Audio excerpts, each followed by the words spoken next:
My name is Ava Miller. I am 27 years old, and I live in San Francisco. I was holding the bowl of mashed potatoes when my life fell apart. It was supposed to be a quiet family dinner in Franklin, the kind of dinner I had paid for 1,000 times before. But this time, the air felt heavy. It was too quiet. My father put down his fork. He looked me dead in the eye. There was no love in his face anymore. Just cold, hard distance. He said, "Nobody needs your money, Ava, and nobody needs you." I felt like I had been punched in the chest. I turned to my mother, but she looked away. I turned to my sister, Madison. I waited for her to jump in. I waited for her to say, "That's not true." After everything I had done for her, the loans, the car, the support, surely she would defend me. But she didn't. Madison just looked at me and nodded. She agreed without hesitation. The entire table went silent. It felt like they had rehearsed this moment. They wanted to cut me out. They expected me to cry. They expected me to beg them to love me. But I didn't shed a single tear. I didn't scream. I just went very, very quiet. They thought they had broken me. They didn't realize that my silence wasn't surrender. It was a warning, and they were about to lose everything. But before I tell you how everything flipped and subscribe, drop a comment, where are you watching from? To understand why the silence at that dinner table shattered me, you have to understand the noise I grew up with. You have to understand the house in Franklin. It wasn't a noise you could record on a phone. It was a feeling. It was the hum of anxiety that vibrated in the walls. I didn't grow up with money. I grew up with the fear of not having it. Our house was small. It had gray siding that was starting to peel, revealing the damp wood underneath. The front porch steps were loose. If you stepped on the third one, it made a loud crack sound, like a bone breaking. My father always said he would fix it. He never did. He was too tired. My father worked at the local assembly plant. It was hard work. He came home with grease under his fingernails and a gray look on his face. My mother worked part-time at a diner, but her shifts were irregular. We never knew if we would have a good month or a bad month. Usually, it was a bad month. I was the oldest. Being the oldest in a struggling family is a job. You aren't just a child, you are a witness. I remember the evenings vividly. The television would be on, playing some loud game show, but nobody was watching it. My parents would be in the kitchen. They thought they were whispering, but the house was thin. I could hear everything. "The electric bill is pink again, Jerry," my mother would say. Her voice wasn't angry, it was scared. A high, tight sound. "I know, Linda, I know," my father would reply. "I'm picking up overtime next week. Just hide it in the drawer for now." The drawer. That kitchen drawer was the scariest place in the world to me. It was where the red and pink notices went to die. It was where the warnings lived. I was 10 years old when I started checking the mail before my parents got home. I would sort through the envelopes. I learned the logos of the collection agencies.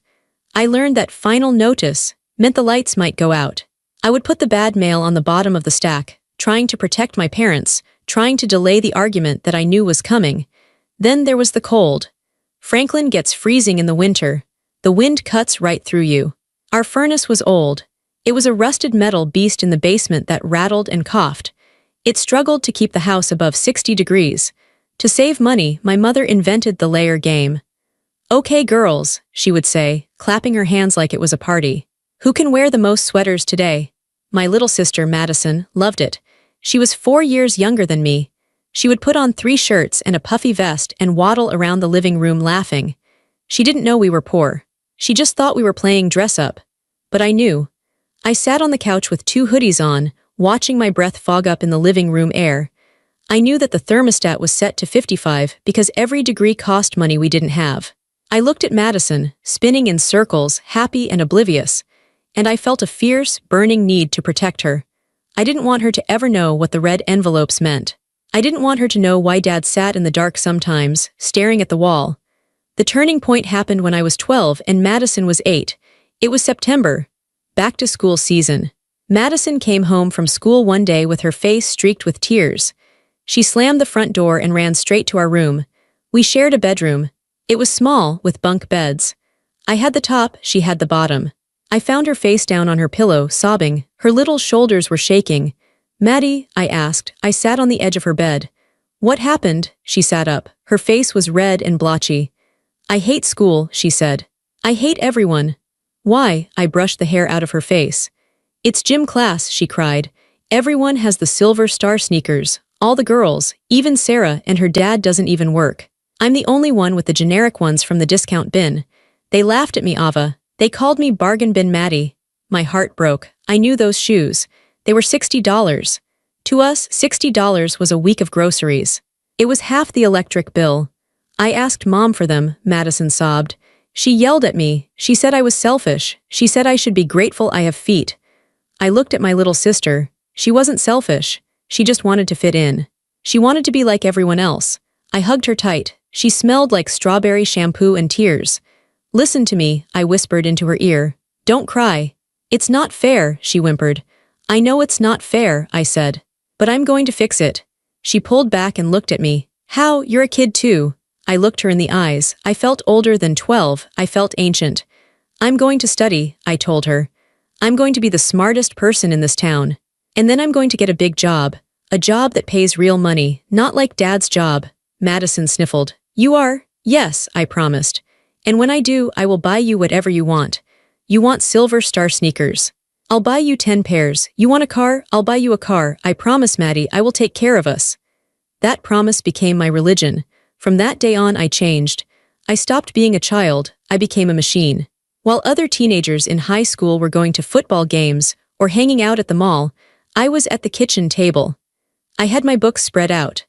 I learned to tune out the sound of my parents arguing about money in the next room. I took every advanced class. Calculus, physics, computer science. I discovered I was good at coding. It made sense to me. Code was logical. If you had a problem, you wrote a line of code to fix it. It wasn't like my life, where problems just hung in the air with no solution. I worked part-time at the grocery store on weekends. I didn't keep a cent of my paycheck. I gave half to my mom for groceries, and I saved the other half for college applications. My parents didn't really understand what I was doing. Why do you study so much? My dad would ask, watching TV. You're gonna burn out, just get a job at the bank or something. I'm going to get a scholarship, Dad, I would say without looking up. Dream on, he'd mutter. People like us don't get scholarships. But I did. The letter came in the spring of my senior year. It was a thick envelope. I opened it on the porch, standing on the step that didn't squeak. Full tuition. University of California. Engineering program.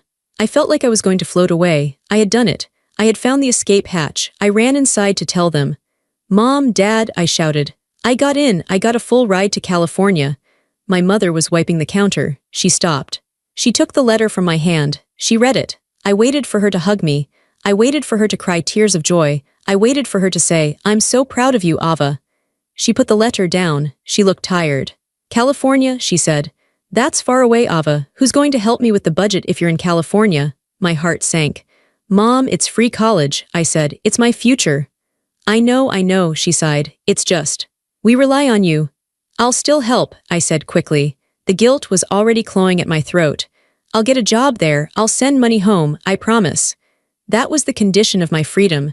I could leave, but I had to pay for the privilege. So I packed my bags. I hugged Madison goodbye. She was 16 now, and she was beautiful. She didn't have to worry about grades because I had helped her with her homework for years. Don't forget your promise, she joked as I loaded the car. I won't, I said seriously. I'm going to make us rich. I drove away from the peeling gray house. I drove away from the broken porch step. I thought I was driving toward a new life. I didn't realize that I was just extending the tether. I wasn't escaping. I was just going to a place where I could earn enough to carry them all on my back. San Francisco was a different planet. The buildings were glass and steel. The air smelled like the ocean and expensive coffee. People walked fast and talked about startups and equity. I felt small. I felt like the girl from Franklin with the cheap shoes. But I worked harder than anyone else. I landed a job as a junior software engineer at a big tech firm right out of college. The starting salary was more money than my father made in 5 years. When I saw my first paycheck, I almost cried. I sat in my tiny, overpriced studio apartment and stared at the number on the screen. I didn't buy champagne. I didn't go out to a fancy dinner. I opened my banking app and set up a transfer to Linda and Jerry Miller. Amount $1,000, I called them. Did you get it? I asked. Get what? My dad asked. Check your account, I said. A pause, then, oh yeah, we got it. Thanks, Ava, the truck needed new tires anyway. That was it. No, wow, no, you're amazing. just a confirmation that the transaction was successful, but I kept doing it. Every month. It started with $1,000. Then, as I got promoted, it became $1,500. Then $2,000. I became the invisible pillar of the family. If the roof leaked in Franklin, they didn't call a roofer. They called me. If the dog got sick, they called me. If the taxes went up, they called me. Ava, it's Mom. Listen, we got a letter from the county. We're a little short this month. How much, Mom? I would ask, typing on my keyboard at work, exhausted from a 10-hour coding session. 600. Okay, sent. I lived like a monk in San Francisco, so they could live comfortably in Franklin. My coworkers drove Teslas and went on ski trips to Tahoe. I drove a 10-year-old sedan and spent my weekends sleeping because I was working freelance gigs on the side to make extra cash. I told myself it was worth it. I was keeping my promise. Then came the era of Madison. Madison didn't go to college. She said she wasn't academic. She liked fashion. She liked style. She was the popular girl in town, the one everyone watched. She called me when I was 25. Ava, she squealed. I have the best idea. You know that empty storefront on Main Street, next to the bakery? Yeah, I said, cradling the phone while I cooked instant noodles. I want to open a boutique, she said. There's nowhere to buy cute clothes in Franklin. Everyone has to drive an hour to the mall. I could sell trendy stuff right here. I have the eye for it, Ava. I know I do. I listened to her excitement. I heard the hope in her voice. It reminded me of the little girl who wanted the sneakers. That sounds like a great idea, Maddie, I said. There's just one thing, she said, her voice dropping. Banks won't give me a loan. I don't have any credit history. And Mom and Dad, well, you know, I knew. Mom and Dad had bad credit and no savings. How much do you need? I asked. I knew where this was going. To secure the lease, buy the racks, the inventory, the signage. About $30,000, she said. I choked on my water. 30,000? Please, Ava, she begged. I'll pay you back, I swear. It's an investment. Once the shop takes off, I'll be making so much money. I won't need your help anymore. I'll be independent. That word got me. Independent. If Madison could build a business, maybe she could support herself. Maybe she could even help Mom and Dad. Maybe eventually I could stop sending checks every month. Maybe I could finally start my own life. Okay, I said, I'll do it. I drained my savings account. Years of bonuses, years of overtime, gone in one wire transfer. Madison opened Madison Style. I flew home for the grand opening. I stood in the corner watching her cut the ribbon. She looked radiant. She was wearing a dress I had paid for, standing in a shop I had paid for. My parents were beaming. They went around telling everyone, "This is our daughter's shop, isn't she talented?" Nobody mentioned me. I was standing right there, holding a glass of cheap punch, and nobody said, "And this is Ava, the one who made it possible." I swallowed the hurt.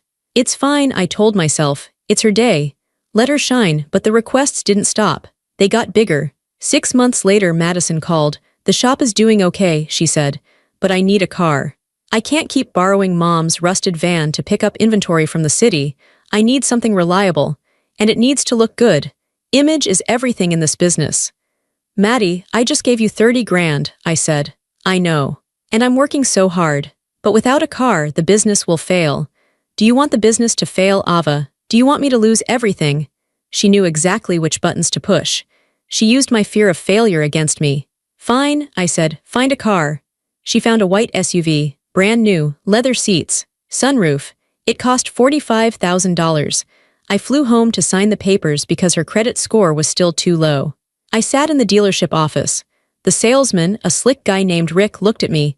"You're a nice sister," he said, "putting this all in your name." "She needs it for business," I said stiffly. I signed the papers. Primary borrower, Ava Miller. I handed the keys to Madison. She shrieked and hugged me. "Thank you, thank you, thank you, you're the best." For a moment, it felt good. I felt like the hero. But that feeling didn't last. Over the next 2 years, a subtle shift happened. A slow, poisonous change in the dynamic. They stopped asking. They started expecting. It wasn't, "Ava, can you help us?" It was, "Ava, the mortgage is due on Tuesday. Don't be late." It wasn't, "Thank you for the car." It was, "Ava, the SUV needs new brakes. Transfer the money to the mechanic." And Madison, she changed the most. She started to believe her own hype.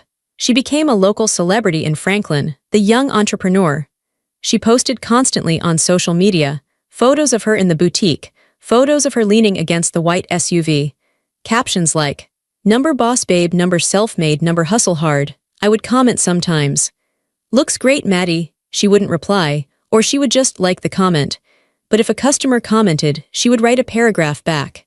I started to feel like a dirty secret. Like they were ashamed that they needed me. To acknowledge me was to admit that they weren't successful on their own, so they hid me. They took my money, but they hid me. I remember one Christmas, I bought my mother a beautiful necklace. It was expensive. She opened it and smiled. "Oh, nice," she said. She put it aside. 5 minutes later, Madison gave her a scarf from the boutique.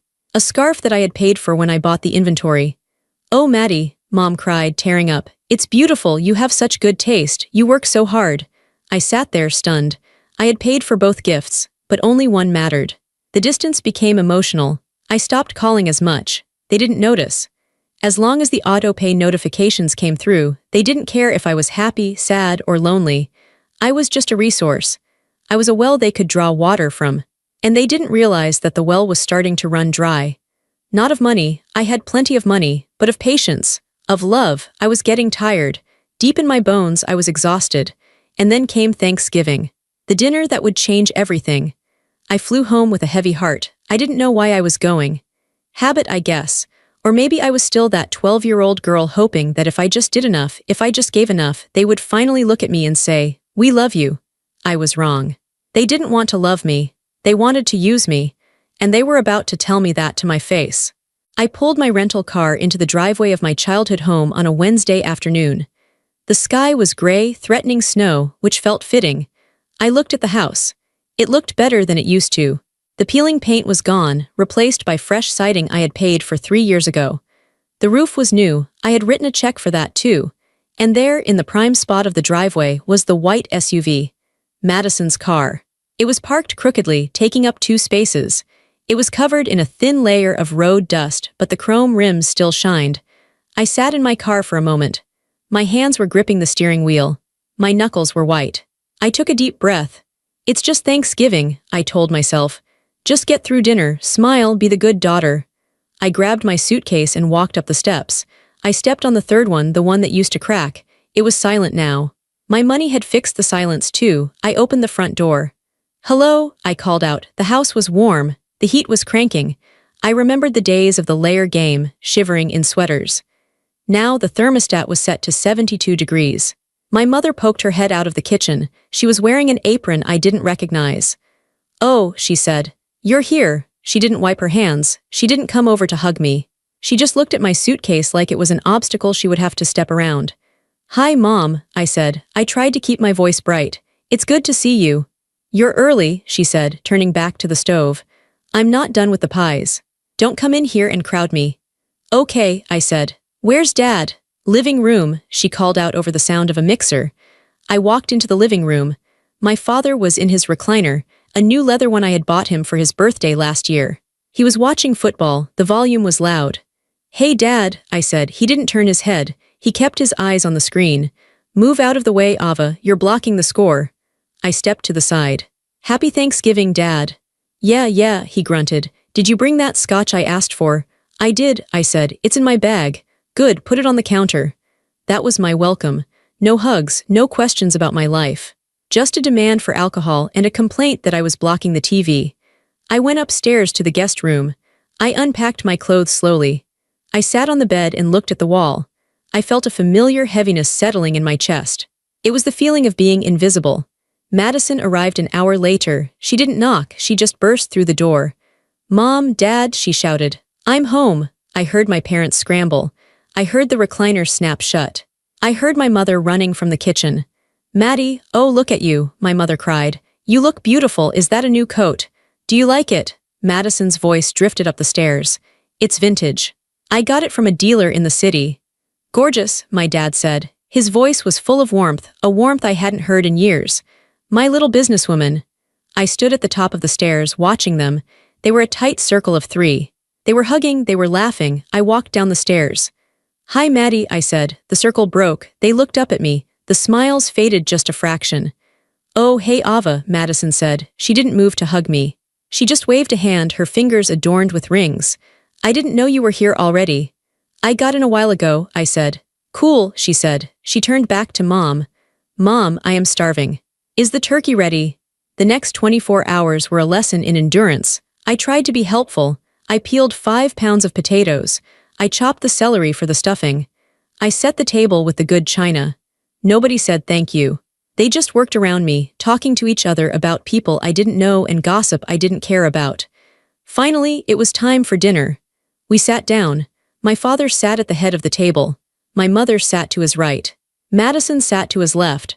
I sat across from Madison next to the empty chair. The food looked good. The turkey was golden. The mashed potatoes were fluffy.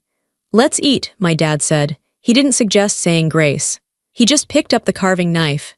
We passed the bowls around. For the first few minutes, the only sound was the clinking of silverware on plates. Then my father cleared his throat.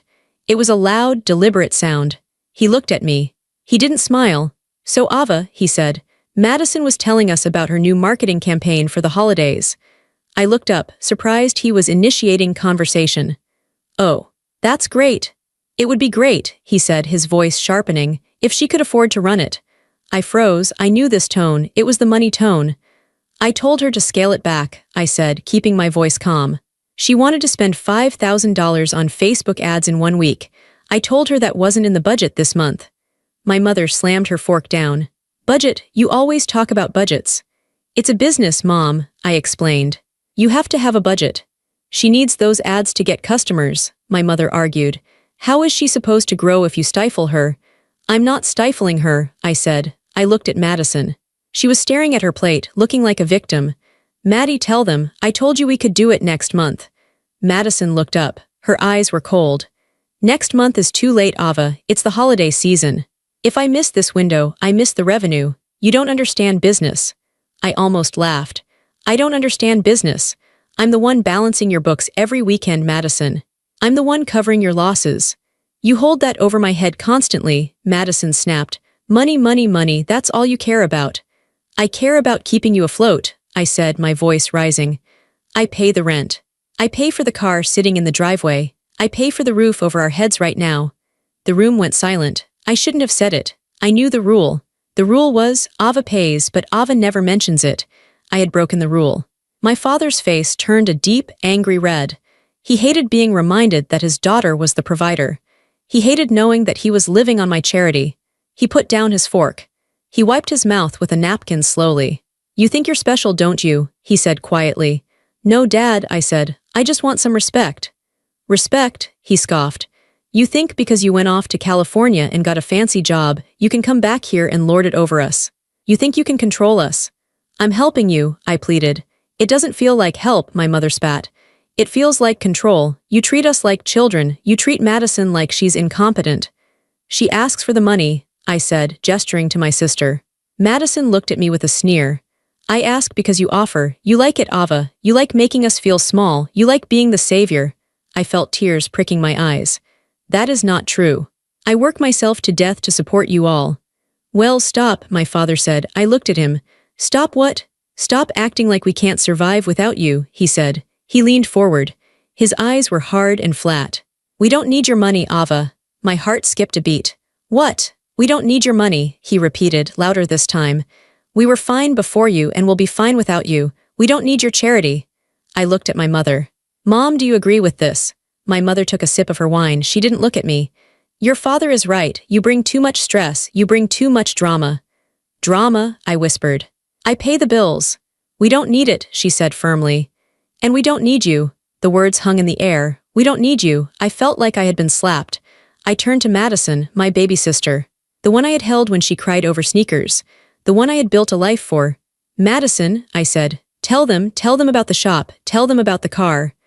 Madison looked at me. She didn't look sad. She looked bored. She looked like she was watching a TV show she didn't like. She shrugged. Honestly, Ava, she said, they're right. You're exhausting. Nobody needs you here. Nobody needs you. I looked around the table.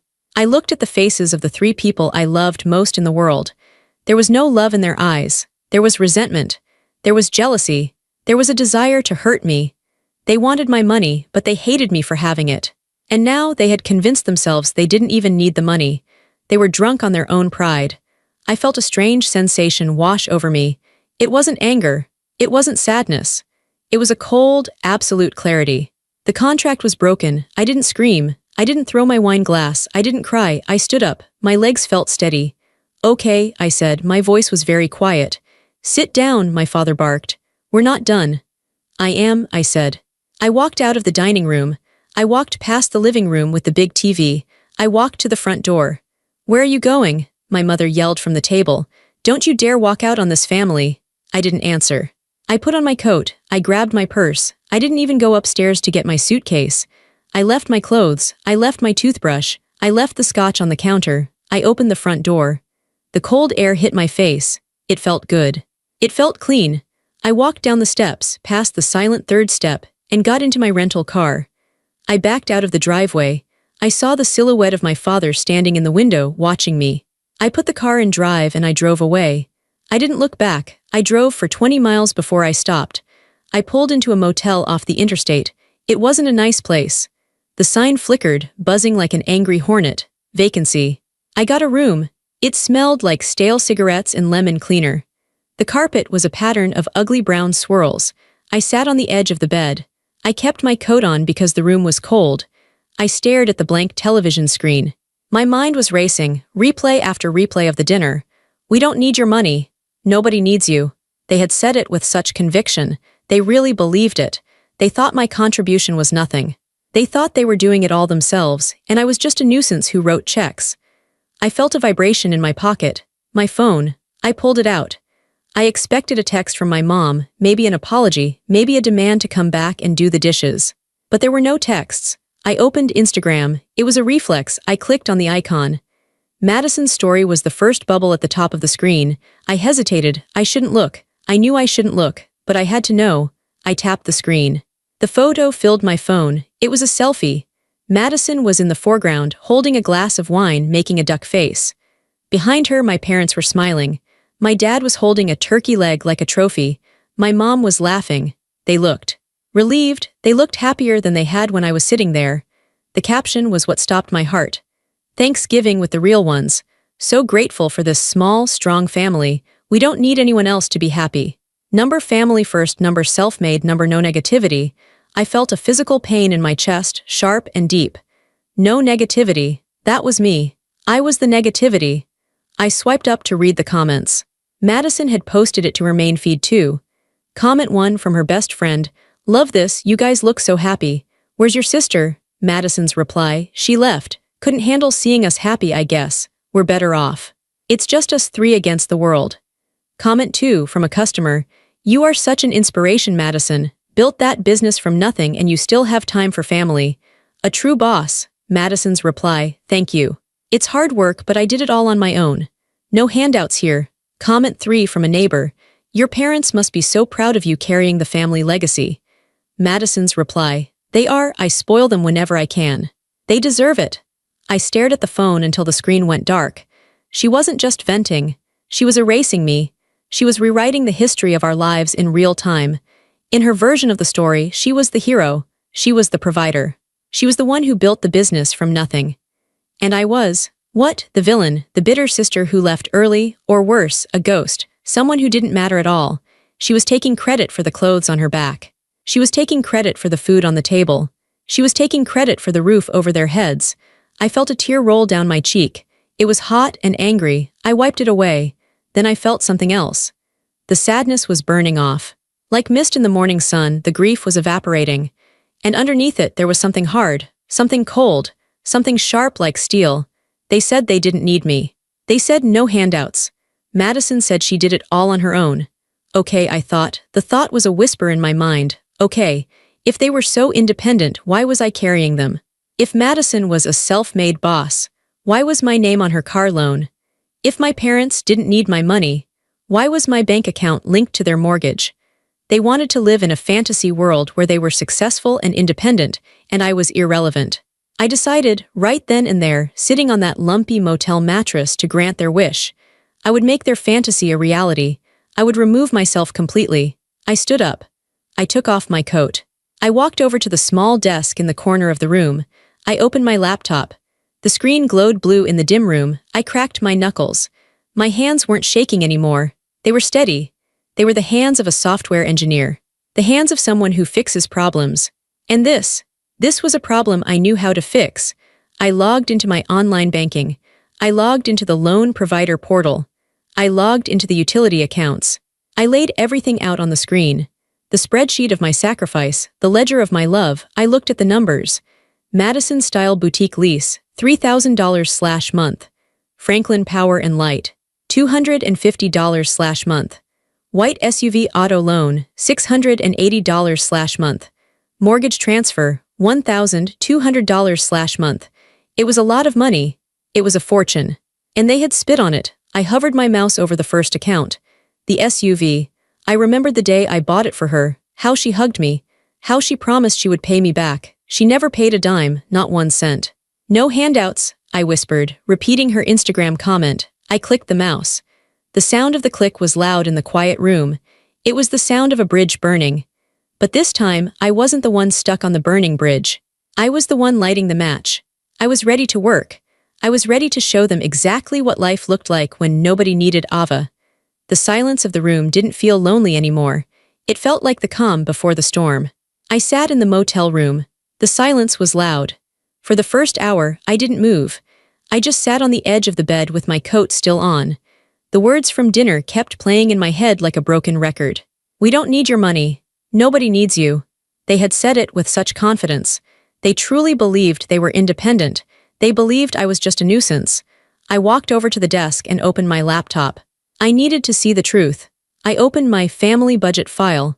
This was the spreadsheet I had kept for 5 years. It tracked every dollar I sent to Franklin. I looked at the total at the bottom of the screen. $265,820. I stared at that number. $265,000. That was the price of my acceptance. That was the cost of my seat at their table. And today they had revoked that seat. I didn't feel sad anymore. I felt cold. I felt clear. If they were self-made, as Madison claimed on Instagram, then they didn't need this money. If my father was the provider he claimed to be, he didn't need my help with the mortgage. I realized I had been the one holding them up. I was the crutch. And because I was holding them up, they never had to learn how to stand on their own. I wasn't helping them, I was enabling them. I took a piece of paper from the hotel notepad. I wrote down 3 things: the SUV, the boutique, the house. It was a short list, but it covered everything. I logged into my bank accounts. I logged into the loan portals. I checked the contracts. My name was on everything. The car title, my name, the business lease, my name, the recurring mortgage transfer, my bank account. I had the power to stop it all. I hesitated for 1 second. I thought about my mother. I thought about how hard it would be for them. But then I remembered the look on Madison's face. I remembered her saying I was a burden. I wasn't going to scream. I wasn't going to fight. I was just going to give them exactly what they asked for. Independence. I closed the laptop. It was late, but I knew exactly what I was going to do when the sun came up. Silence was no longer my weakness. It was my strategy. The phone felt heavy in my hand. It wasn't physical weight. It was the weight of what I was about to do. I had the number for the auto finance company on the screen. Move 1. The symbol of status. Madison loved that white SUV more than she loved most people. It was her identity. She parked it in the front of the driveway. She took photos in it. She treated it like a throne. But the registration said Ava Miller. The loan said Ava Miller. I dialed the number. Thank you for calling Franklin Auto Finance. For payments, press 1. I waited. To speak to a representative, press 0. I pressed 0. Hi, this is Sarah. How can I help you today? The voice was cheerful, professional. Hi, Sarah, I said. My voice was calm. It surprised me how calm I sounded. My name is Ava Miller. I'm calling regarding account number 88,492B. I heard the clicking of keys. Okay, Miss Miller. For the white SUV, I see here that your payments are current. Did you want to make next month's payment early? No, I said. I'm calling to request a voluntary repossession. The typing stopped. There was a long pause. I'm sorry, Sarah asked. You want to surrender the vehicle? Yes, I said. I am the primary borrower. The vehicle is currently in the possession of a secondary driver, my sister. I am no longer authorizing her use of the vehicle, and I will not be making any further payments. Miss Miller, Sarah said, her voice dropping to a serious tone. You understand that a repossession will negatively impact your credit score, even a voluntary one. It will go on your report. I understand, I said. I had an 800 credit score. I had savings. I could take the hit. My credit score would recover in a few years. My dignity needed to be recovered now. Okay, Sarah said slowly. If you're sure, we can arrange a pickup. Where is the vehicle located? It's at 42 Maple Street, Franklin, I said. It's parked in the driveway, or it might be at 100 Main Street in front of the boutique. We can send a truck today, Sarah said. Do you have the keys? The secondary driver has the keys, I said, but I have a spare set. I can overnight them to you, however you have my permission to tow it immediately. The secondary driver might be uncooperative. We handle that all the time, Sarah said. We'll dispatch a truck by noon. Thank you, I said. Is there anything else?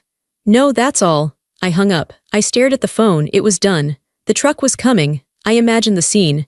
Madison walking out of her shop or waking up at the house and seeing the tow truck. I imagined her panic. She would reach for her phone. She would call me. I went into my phone settings. I scrolled down to contacts. I found Madison. I clicked block caller. I found mom. Block caller. I found dad. Block caller. I didn't want to hear the screams. I didn't want the drama. I had already lived the drama. This was just the paperwork. Move 2, the infrastructure, the car, was the emotional blow. The next move was the structural blow. I logged into the bank portal. I navigated to the recurring transfers tab. There it was. Monthly transfer to Jerry Miller Mortgage Assist $1,200. Next transfer scheduled, Nov 30th. My father had said, "We don't need your money." He said it with such pride. He said it like my money was an insult. I hovered the mouse over the trash can icon. Delete. A pop-up box appeared. Are you sure you want to delete this recurring transfer? I thought about the unpaid bills from my childhood. I thought about the fear in my mother's eyes when I was 10. I thought about how I had fixed that fear for them. But they had forgotten the fear. They had gotten comfortable, and comfort had made them cruel. Yes, I said out loud. I clicked confirm. The line disappeared from the screen, just like that. Years of safety gone in a pixelated blink. Next, the utilities. I went to the power company website. I logged in. My name was on the account because my dad had a past due balance 10 years ago and couldn't open a new one. I clicked close account. Select date of service termination.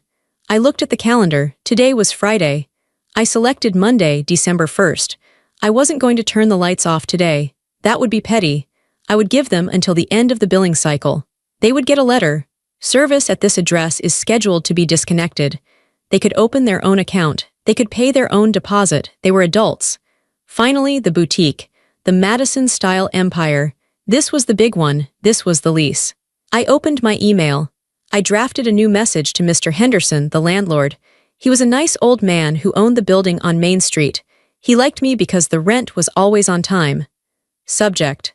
Notice of guarantor withdrawal, Unit 4 billion. Dear Mr. Henderson, I hope you are well.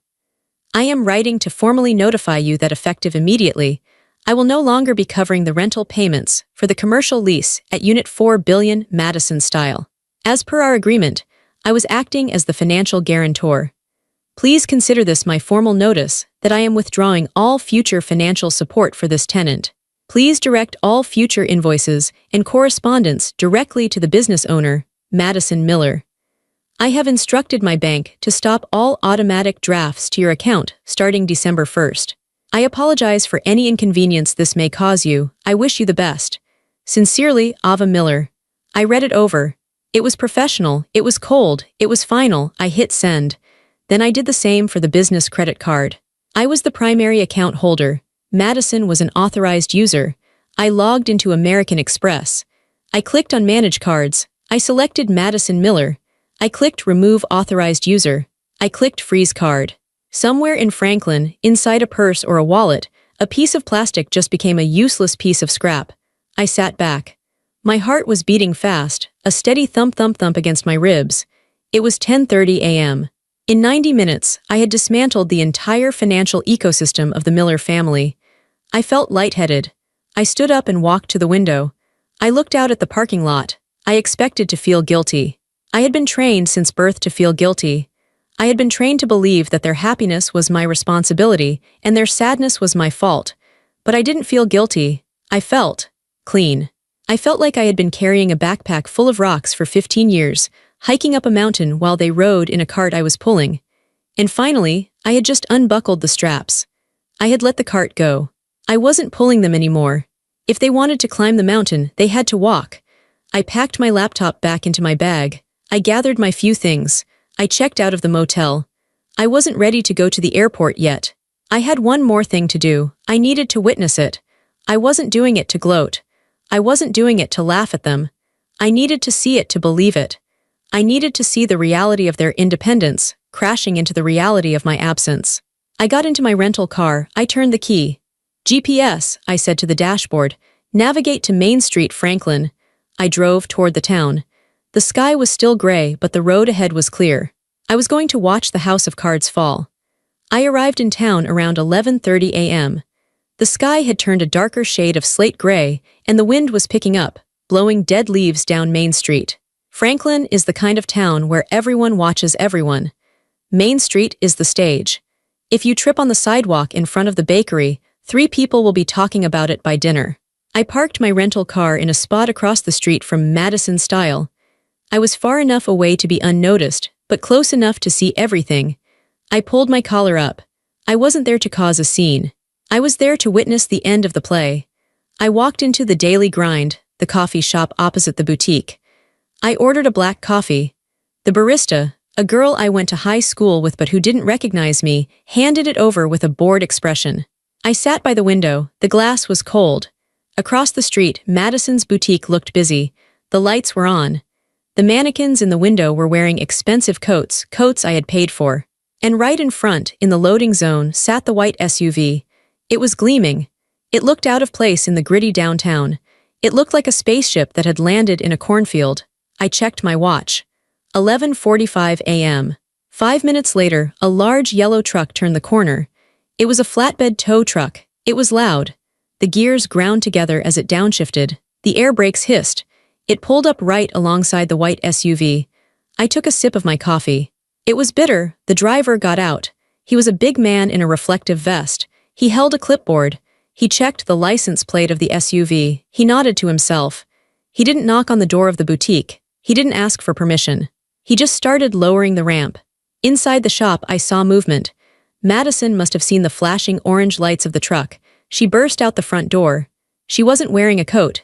She was wearing a thin silk blouse, shivering in the wind. "Hey," she screamed. I could hear her voice through the glass of the coffee shop. "Hey, what are you doing?" The driver ignored her. He was hooking chains to the undercarriage of the SUV. Madison ran up to him. She grabbed his arm. "Get away from my car. You can't touch that. That's a $70,000 car." The driver pulled his arm away. He said something to her. He pointed to his clipboard. Madison was frantic. She looked around. People were stopping on the sidewalk. Mrs. Gable from the bakery came out, wiping her hands on her apron. The man from the hardware store stepped out. In a small town, this wasn't just a repossession. It was a spectator sport. Madison pulled out her phone. She started tapping furiously. My phone, sitting on the table in front of me, lit up. Blocked call. It lit up again. Blocked call. She was panicking. The safety net was gone and she was free falling. I watched as the driver activated the winch. The white SUV began to tilt. It was pulled slowly, inexorably, up the ramp of the truck. Madison was crying now. She was stomping her feet like a toddler. "My sister pays for it. Call my sister, she'll tell you." The driver shook his head. He got back into the cab. The truck drove away. The white SUV, the symbol of her self-made success, disappeared around the corner. Madison was left standing on the curb. The spot where the car had been was empty, just a patch of oil on the asphalt. She looked small. She looked pathetic. The crowd was whispering. I could see them pointing. Did she get repossessed? I thought she owned that outright. Guess the business isn't doing so well. I stood up. I left my coffee on the table. I walked out of the shop and crossed the street. I didn't want to kick her while she was down, but I needed her to know that this wasn't a mistake. This was a choice. Madison saw me coming. Her eyes went wide. Her mascara was running down her cheeks in black streaks. "Ava," she shrieked. She ran toward me.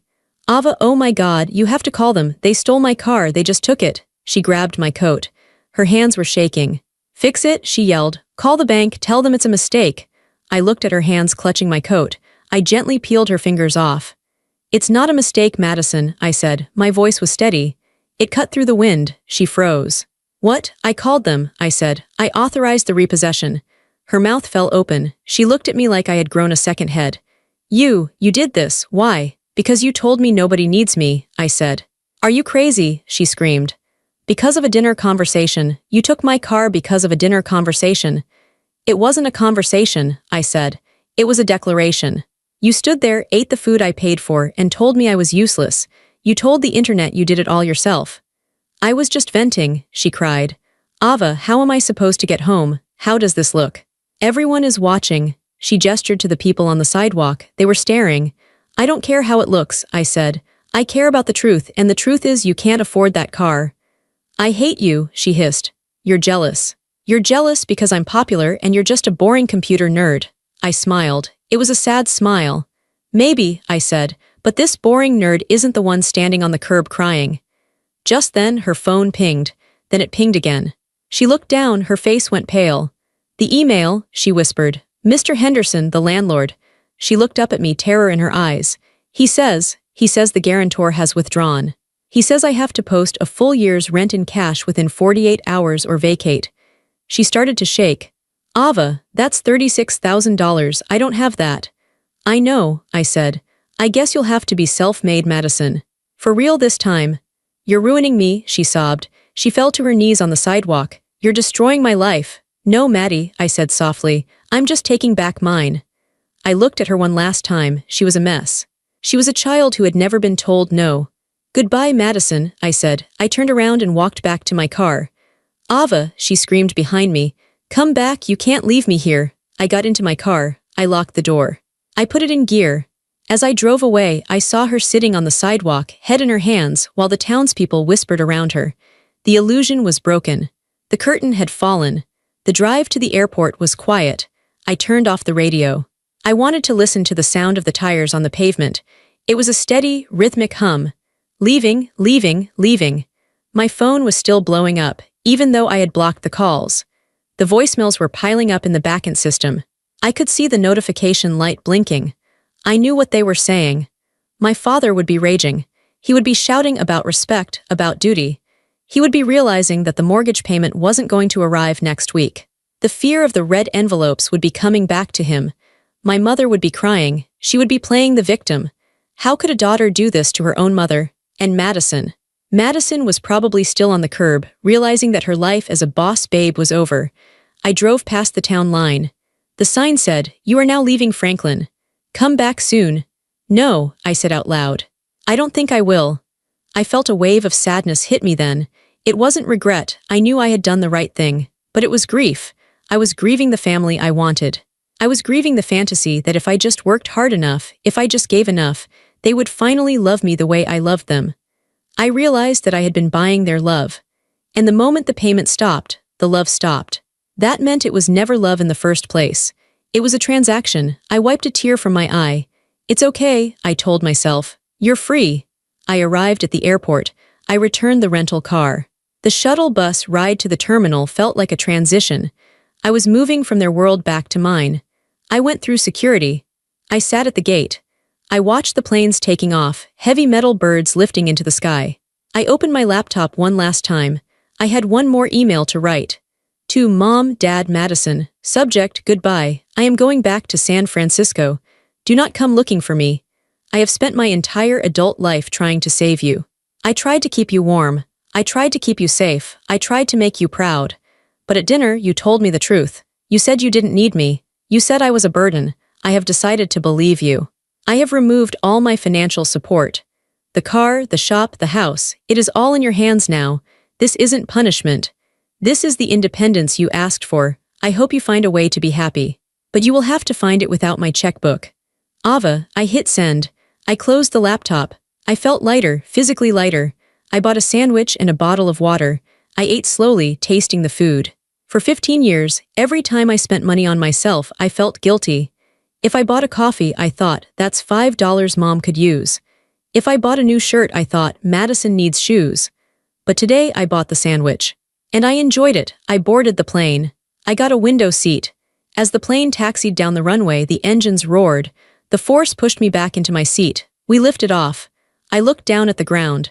The houses became tiny squares. The cars became dots. The town of Franklin, with all its drama and pain, disappeared under a layer of clouds. I leaned my head back against the seat. I was alone. I had no family to go home to for Christmas. I had no one to call when I landed. But I had myself. I had my dignity. I had my self-respect. And for the first time in my life, I had my own future. I closed my eyes and fell asleep. It was the first time I had slept without grinding my teeth in years. 3 months later, I am sitting on the balcony of my new apartment in San Francisco. It has a view of the bay. The water is blue and sparkling. I bought this place last month. I used the money I used to send to Franklin. I heard from a cousin that things back home have changed. Madison's boutique closed down 2 weeks after I left. She couldn't come up with the rent. She had to declare bankruptcy. She's working as a receptionist at a dental office now. She takes the bus. My parents sold the house. They couldn't afford the mortgage without my assistance. They moved into a small 2-bedroom apartment on the other side of town. My dad had to pick up extra shifts. It sounds hard, and a part of me, the old Ava, wants to rush in and fix it. But the new Ava knows better. They are surviving. They are figuring it out. They are finally living a life that is real, not a life subsidized by my sacrifice. I haven't spoken to them. I still have them blocked. Maybe one day, years from now, we can talk. But not yet. Not until I know that they want to see me, not my wallet. I took up painting. I'm terrible at it, but I love it. I go hiking on weekends. I made new friends who like me for my jokes, not my loans. I learned that boundaries are not walls to keep people out. They are gates to protect your peace. I learned that you cannot save people who do not want to be saved. You cannot set yourself on fire to keep others warm, especially when they stand around the fire complaining that it's not hot enough. I look at the ocean. I take a deep breath of the salty air. I am Ava. I am a software engineer. I am a painter. I am a woman who chose herself, and I am happy. Thank you for listening to my story. I know it wasn't a fairy tale ending. There was no big hug, no tearful reunion. But sometimes, the happy ending is simply walking away. I know there are people watching this right now who feel the same way I did. Maybe you're the one paying the bills. Maybe you're the one fixing the messes. Maybe you're the one who is always there but never appreciated. If that's you, I want you to know something. You are enough. You are worthy of love that doesn't cost a thing. Don't be afraid to choose yourself. It's the scariest thing you'll ever do, but it's also the best. Tell me in the comments, have you ever had to cut off a toxic family member? How did you find the strength? I want to hear your stories.